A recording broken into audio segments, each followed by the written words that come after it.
there has been some talk surrounding this tournament when it comes to attendance. It's a lot of issues, a lot of, most notably, La Liga. The La Liga president has talked about this tournament. A lot of them are not happy, with the scheduling. And it's nothing new because we know that FIFA has been trying to expand club football for quite a while. It used to be 8 participants, and now it's 32. And there are so many different reasons why FIFA did this. FIFA did this to promote football in some continents like Africa, the Oceania, Asia.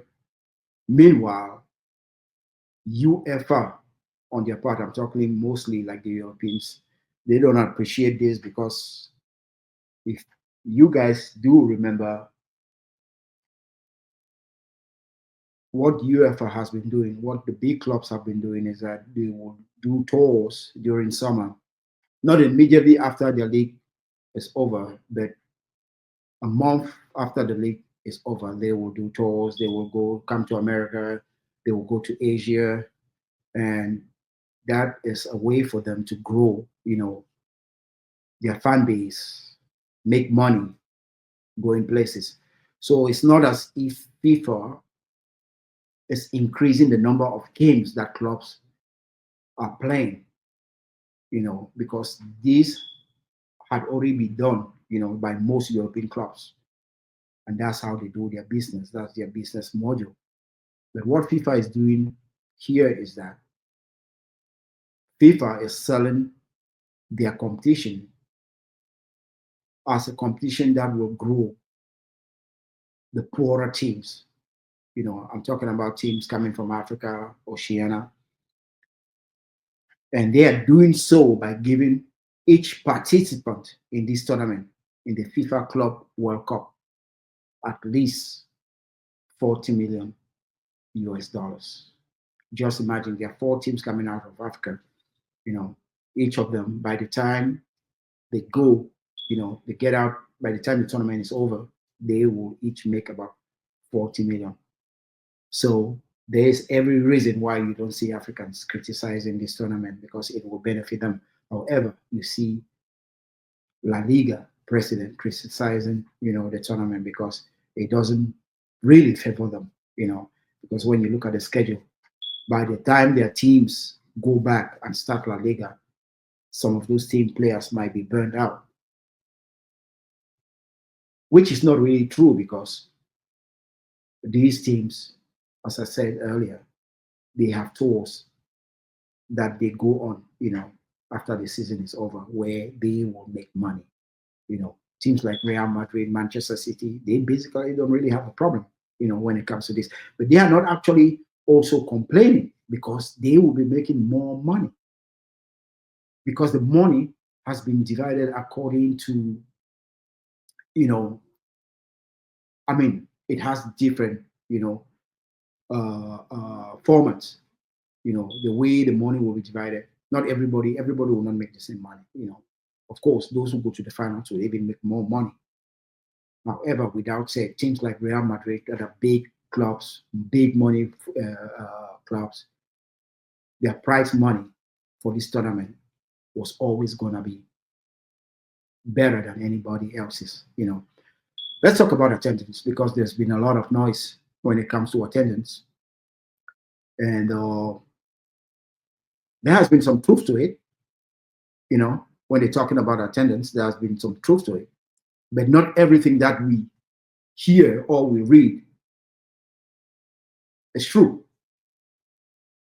I know that the prices of the tickets have been reduced because I myself I'm trying to go to some games and I'm waiting, for maybe a day or two to go to different websites to see actually if there will be some if the prices will be slashed. I'm trying to go to the Bayern München game, that will be in Charlotte, North Carolina. I went to Ticketmaster earlier and I tried to buy some tickets. The tickets were still at their regular prices.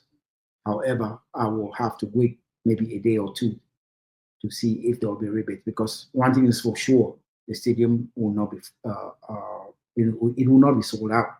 It will not be sold out.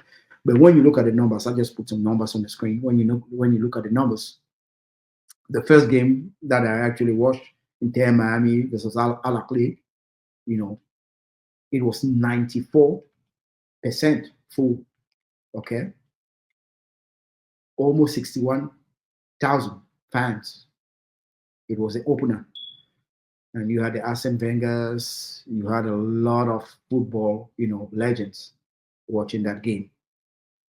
That tells you that FIFA has what it takes to make a tournament successful, and they will do whatever because they have the sponsors, they have the media.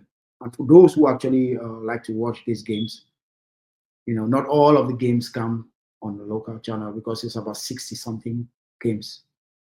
But I think about 24 games come on TV live, like on TV live, TNT. But you can watch these games on DAZN. Okay, it's gonna be free. FIFA has a contract with DAZN, which is DAZN.com. DAZN. If you want to watch these games, you can go subscribe for free in DAZN, and you can watch these games. Whatever game that you choose to watch. As far as the replays of these games, you can watch it on the FIFA website. I think it's FIFA.com. FIFA.com. Yeah, they have these games on replay. So there's no reason why you can watch these games. Another game that also had a lot of fans, the PSG. They played at the Rose Bowl in California. It was 87%. Almost full. So you see the other games. One thing, the way FIFA, because FIFA has that marketing, they have the marketing machine and all that. So if these tickets are not being sold, they will find a way, cut prices, slash prices. That's why I'm telling you, if you're looking to go to these games, just wait maybe a day, the day of the game or before, and then you can go back to this website. You see that the prices have been slashed. If you try to buy ahead of time, you might have to pay full price. Okay, because FIFA will actually wait, to see how the tickets, the game that did not have so many attendance was the Chelsea game, when Chelsea played Los Angeles FC, and that was in Houston, Texas, at the Mercedes-Benz Stadium. They were only at 31% capacity. We also had the Flamengo versus Esperanto Tunis game that was at 38%. So yes, of course, there have been some games that are not highly attended, but again, FIFA is doing everything so that the tournament should be successful. I mean, it's just the first year of the expansion, right?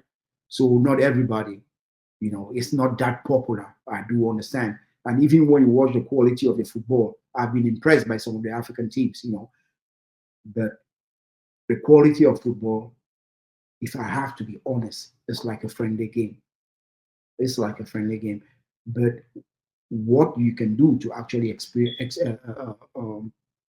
enjoy your experience is that try to know some of these players, try to know some of the teams. Like for instance, me, I've set my sight on all four African teams that are playing. I get to know the players, I get to know the budget, what they're working on, and I get to know how this tournament is gonna benefit them. When you put all this into perspective, then you begin to enjoy the game in a different way. It's not only about win or lose. There are many different things that happen that makes you really enjoy, like even the fans, their culture and all that, it makes you enjoy the game. It makes you derive some satisfaction, from from these games. So there is always something to enjoy, from these games. I watched Al Ahly played the first day against Inter Miami, and when I watched them play, I said, "Oh my goodness, these guys are so wasteful." Okay, They could have won that game. They had a missed penalty. They could have won that game, but they did not. And I knew it was going to come back to bite them. Today they played their second game and they got beaten. Okay, 2-0. It's that pressure. And now Inter Miami won, their game. So now Al Ahly might not even make it to the next round. But when you look at them play, they are an interesting team that has dominated African football. I mean, in recent years, they are an interesting team. These are some of the African teams that I actually like to watch. you know. But this tournament football, I think 7 or 6 of their players actually play for the Egyptian national team, and they do have experience, with tournament football, where you play every other day, where first game is always important. But one thing that I said about Al Ahly is that when I watched them in their first game, the first 45 minutes they were good. For them, for the 5 minutes, the next 45 minutes, they could not adapt well to the tactical changes that Miami actually made. Okay, and they were lucky because Miami created a lot of opportunities in the second half, but they themselves could not score. But now we see all our playing might be going home, and that's one of the teams that actually had hopes. Another team we can talk about is Orlando Mamelodi Sundowns. Mamelodi Sundowns. They beat the Korean team. They played the Korean team in the first game. They had 2 goals disallowed. I mean, it was rightfully disallowed. The first one was a handball. Then it was an offside goal that was also disallowed. But winning their first game 1-0 was very much important for them, because now you the pressure is not on you anymore, and depending on how the others in the group look like, you might actually, be able to pull a draw or get another point somewhere. But what I noticed also about them is that they were very careless, tactical in their approach.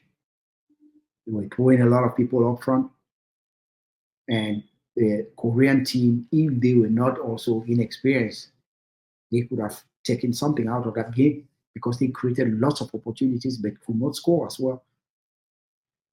So, in my opinion, or my experience, I'm enjoying this Club World Cup because I'm getting myself exposed now to footballers that I might not watch if it was just like a regular season, because I watch a lot of European football. Okay. So this tournament, in my opinion, is good because it gives us that exposure. I would like to really know, if some of you guys are actually watching this tournament, what you think about the tournament. Do you think that, FIFA, by expanding the tournament from 8 to 32, did the right decision? Their argument is that they want to develop football in other parts, and they want to share, you know, the money, the bag, you know, with many different teams, especially those teams coming out from the Oceania, coming out of Africa. Each team is going to go home with at least 40 million US dollars. That's huge. That's going to be huge for Al Ahly. That's going to be huge for Mamelodi Sundowns. That's going to be huge for Wydad Casablanca and Esperance Tunis. Esperance Tunis in their first game, they drew against Flamengo 0-0. That's a good result for them. Wydad Casablanca lost to Manchester City 0-2.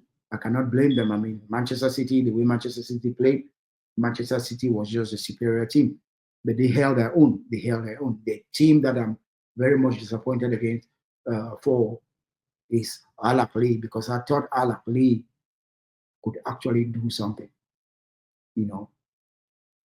Flag bearers of the African team.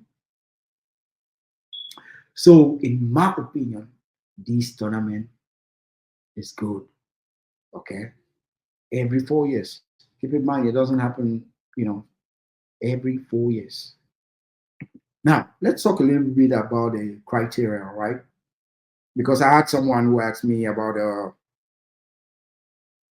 the criteria. Since we can see the yeah, I had someone who asked me earlier about the criteria of this tournament. I mean, how do teams actually qualify, for this tournament? I had to do some research, and it goes it goes like this. According to the UEFA has 12 teams participating, right? CONMEBOL, which is South America, has 6 teams. AFC, which is Asia, has 4 teams. CAF Africa has 4 teams. CONCACAF, North Central American and the Caribbean, has 4 teams. Okay, the Oceania has 1 team, and the host nation USA has 1 team. But I think USA was given an additional spot. Yeah, was given an additional spot because a team had forfeited. FIFA actually forfeited a team. USA was given an additional spot. That's why you see LAFC uh, got in. Okay, the qualification pathway. So FIFA uses 2 qualification methods, which is the champions path 2019-2020 winners of each confederation top club competition, UEFA Champions League, CAF Champions League, ADC, okay, etc. From 2019 to 2024 automatically makes it okay to the tournament. Additional teams are selected based on a ranking system that evaluates performance in continental club competition, points and knockout stages, you know. So yeah, I mean the document is out there. You can go on FIFA.com and get this document and read if you want to understand like more how these things work. But FIFA is trying to get everything like transparent because again their focus is to develop football, okay, in less privileged, places because there's also like a 250 million part out there for many countries who did not even participate in this tournament. So FIFA has the sponsors, they fill in the gap, and they want to make sure that football is developed in less underdeveloped countries. Let's put it that way. So for me, if you look at the whole idea behind it, although we as fans, some fans don't like it. Of course, they say it's watered out football. I do agree, but it's just the first time you're having this expansion, and things might just get better. But again, it's for a good cause, especially I'm an African, right? By origin. So, I mean, it's going to benefit these African teams. Imagine going home with 40 million US dollars. African teams have never witnessed such a thing. Even in the African Champions League, they don't make that much money. They make about 4 million US dollars. And the person who eventually wins it makes about 9 million US dollars. I mean, that's all. But coming now into this tournament, those 4 teams gonna go home with at least 40 million US dollars. I mean, that's a reason why we should all be happy and support this competition, the World Cup, the Club World Cup. You know. So as far as the attendance, I know there's a lot of talk out there, people bashing, blasting, and all that. But those are the numbers. Those are some of the numbers. We shall revisit these numbers again. But those are some of the numbers, which I think that is not that bad for a first competition. And keep in mind, the World Cup is also going on here in America. So football fans are divided in somehow. So I think the attendance is not too bad. I mean, what's your thought? I would like to read from some of you guys. Just comment, let me know what you think about this. Now, thanks for watching. This was just an update. This is 19.5. And for those who actually follow me this Sunday, you guys know I do have a different platform where we talk only about African football. Is the Jabulani Football Network with my best friend, my very good childhood friend, our Moma. So check that space. We shall be talking more in depth about the Club World Cup, and we shall be giving you guys some interesting things this Sunday. Now, thank you. Hope you guys are having a wonderful day. It's 19.5, presented to you by True Line. God bless.